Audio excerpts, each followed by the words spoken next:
धारा 118 पर बोले मंत्री जगत सिंह नेगी, सड़ते सेब और विपक्ष पर बरसे तीखे शब्द।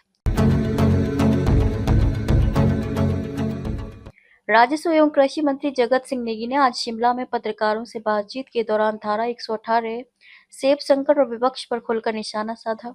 नेगी ने कहा कि धारा 118 हिमाचल की आत्मा है, इसे किसी भी हालत में कमजोर नहीं होने देंगे। उन्होंने विपक्ष पर हमला बोलते हुए कहा कि जो लोग प्रदेश की जमीन और मेहनतकश किसानों की कीमत पर राजनीति कर रहे हैं, उन्हें जनता जल्द जवाब देगी। मंत्री ने सड़ते सेबों पर चिंता जताते हुए कहा कि सरकार सेब उत्पादकों को हर संभव राहत देने के लिए नई नीति पर काम कर रही है। उन्होंने कहा कि भाजपा के नेता केवल बयानबाजी कर रहे हैं, जबकि सरकार जमीनी स्तर पर सेब अर्थव्यवस्था को सशक्त बनाने के लिए ठोस कदम उठा रही है। आपने देखे कई किस्म के नारे लग रहे हैं कि अगला मुख्यमंत्री अगर भाजपा से कभी बने तो जयराम जी का नाम उसमें से कट रहा है।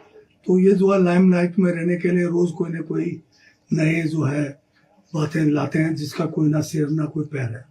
अब धारा 118 जो है बगैर विधानसभा में लाए, बगैर संशोधन के विधानसभा के माध्यम से इसमें किसी किस्म की भी कोई छेड़छाड़ नहीं की जा सकती।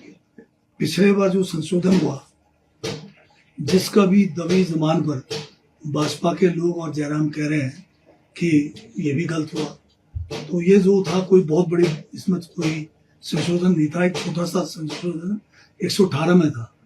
जो हमारे रिलीजियस इंस्टीट्यूशंस हैं, धार्मिक संस्थाएं, इनको सीलिंग एक्ट से बाहर रखा गया और इनको सीलिंग से ज्यादा जमीन रखने की इनको जो है शक्तियां दी गई। और इसमें जो है अभी जो संशोधन किया गया उसमें यही था कि अगर कोई धार्मिक संस्था अपनी जो भूमि है उसमें से 150 बीघे तक रिलीजियस पर्पस के लिए, धार्मिक कार्यों के लिए अगर वो बेचना चाहे तो बेच सकते हैं। ये संशोधन बिल जो है हमारे माननीय विधानसभा में लाया गया, जिसमें विपक्ष ने कोई भी उसमें बहस नहीं की, बल्कि हाँ की हाँ में हाँ मिलाई और वो बिल पास हुआ। अब उसके बाद ये जो दबी जुबान में कुछ बातें करके पूरी जनता को गुमराह करना चाहते हैं, ये जो है बिल्कुल करते हैं। आपदा को लेकर अभी क्या स्थिति है, राहत को लेकर जो है क्या स्थिति है, और कितने लोग अभी भी हैं जो बेघर हैं, कहीं शेल्टर में रह रहे हैं, क्या व्यवस्था आपने की है? सबसे बड़ी बात तो यह है कि आज की तारीख में बिना छत के कोई भी लोग नहीं है, जबकि डिजास्टर को अगर आप लेंगे तो बहुत लोग जो है इसमें प्रभावित हुए और जो मकान जिनके पूरी तरह तबाह हुए, कोई 1800 से ज़्यादा लोगों के मकान बुरी तरह से क्षतिग्रस्त हुए और 8000 से ज़्यादा लोग हैं पार्शियल डैमेज हुए।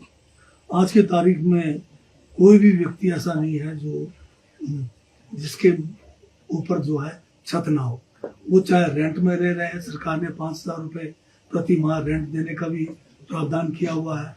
कुछ लोग अपने रिश्तेदारों के पास रह रहे हैं, कुछ लोग अपनी जो सेकंड मकान, ज़्यादातर पहाड़ों में डोगरियाँ होती है, कुछ लोग उन डोगरियों में भी रह रहे हैं। अगर आप मंडी डिस्ट्रिक्ट का बात करें, क्योंकि शुरुआत वहीं से हुआ था, तो आज की तारीख में मंडी डिस्ट्रिक्ट में जो है करीब 7 करोड़ रुपए जो मकान क्षतिग्रस्त हुआ है उनका दिया गया, पर यह दिया है 1,30,000 रुपए के हिसाब से। परंतु उसके बाद माननीय मुख्यमंत्री ने और कैबिनेट ने पूरे प्रदेश में जो मानसून के समय जिन लोगों के मकान पूरी तरह क्षतिग्रस्त हुए हैं या पार्शियल हुए हैं, उसको भी 2023 का जो एक स्पेशल पैकेज हिमाचल प्रदेश पर ने पहली बार शुरू किया पूरे देश में, उसको लागू करने का फैसला किया है। और उसके तहत अब जो है नवंबर की 1 तारीख को ये जो कुल्लू, मंडी और बिलासपुर के लोगों को जिनके पूर्णतः मकान क्षतिग्रस्त हुए हैं, उनको प्रथम किस्त के रूप में 4 लाख रुपए का जो है चेक माननीय मुख्यमंत्री के द्वारा मंडी में दिए जाने का आने वाले समय में कार्यक्रम रखा गया है। इसके साथ में जो स्पेशल पैकेज एक्ट 2023 जो कांग्रेस की सरकार ने शुरू किया, जिसको 24 के डिजास्टर में भी लगाया गया, इसको पूरे स्टेट में इस बार भी लगाया जा रहा है। ये अलग बात है कि अभी तक 1500 करोड़ रुपए जो माननीय प्रधानमंत्री जी ने यहाँ हिमाचल में आके घोषणा की, उसका भी 15 पैसे नहीं आया। उसके बावजूद भी कांग्रेस की वर्तमान सरकार, माननीय मुख्यमंत्री जो है ये पैकेज को जो नया जो हमारा स्पेशल पैकेज है, देश का अपना अलग से पैकेज है, इसको पूरे प्रदेश में लागू कर रहे हैं, जिसमें मकानों का 7 लाख रुपए मिलेगा, पार्शियल डैमेज का 1 लाख रुपए मिलेगा, और जिनके ढाबे जो चले गए हैं, छोटे जो व्यवसायी हैं, उनको 1 लाख रुपए मिलेगा, और जो लोगों के अपने हाउस के अंदर जो निजी सामान जो नुकसान हुआ 70,000 रुपये उनको मिलेगा, और जो लोग कहीं किसी के मकानों में किराएदार थे उनका भी अगर नुकसान हुआ है सामान का, उनको 50,000 रुपये देंगे।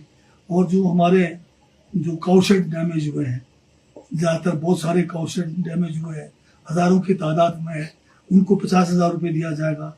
और डीसिल्टिंग, जिनके खेतों के अंदर मकान के अंदर सिल्ट आ गया है, उसको निकालने के लिए भी जो है 50,000 रुपये दिया जाएगा पर हाउस।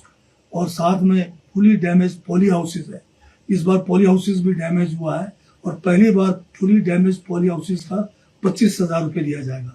साथ में ये जो है एग्रीकल्चर लैंड में जो डीसिल्टिंग करना है, पर बीघा 6,000 रुपये एग्रीकल्चर लैंड में जो मक आ गया है या जो सिल्ट आया उसको निकालने का। क्रॉप डैमेज जो है पर बीघा 4,000 रुपये दिया जाएगा। और जो आपका एग्रीकल्चर लैंड का जो लॉस हुआ है उसको प्रति बीघा 10,000 रुपये दिया जाएगा। साथ में जो है ये आपके जो पशुधन का जो नुकसान हुआ है, बड़े पशुओं को केवल केंद्र सरकार का जो रिलीफ है उसमें 33,000 रुपये 3 पशुओं तक मिलता है। हमने इसको बढ़ा के कांग्रेस की सरकार ने 55,000 रुपये, जितना पशु का नुकसान हुआ है वो 3 से अधिक भी हो सकते हैं, उनको दिया जाएगा। और छोटे पशुओं के लिए पिछले बार जो है 6,000 रुपये प्रति पशु किया था, जबकि केंद्र सरकार का 3 पशु तक 3,000 रुपये प्रति पशु था, जिसमें ये सीमा हटा दी गई थी और इसको 6,000 किया गया था। इस बार इस सीमा को जो है और जो है इसको 9,000 रुपये छोटे पशुओं का किया, जिसमें भेड़ बकरी है या जो छोटे पशु है जिसमें सुअर है, इनको दिया जाएगा। अगर ये वीडियो आपको पसंद आया हो तो चैनल को लाइक और सब्सक्राइब करना बिल्कुल ना भूलें। आपके जो भी कमेंट्स हैं आप हमें कमेंट सेक्शन में दे सकते हैं। ऐसे ही और वीडियोस देखने के लिए बने रहिए देवभूमि मिरर के साथ।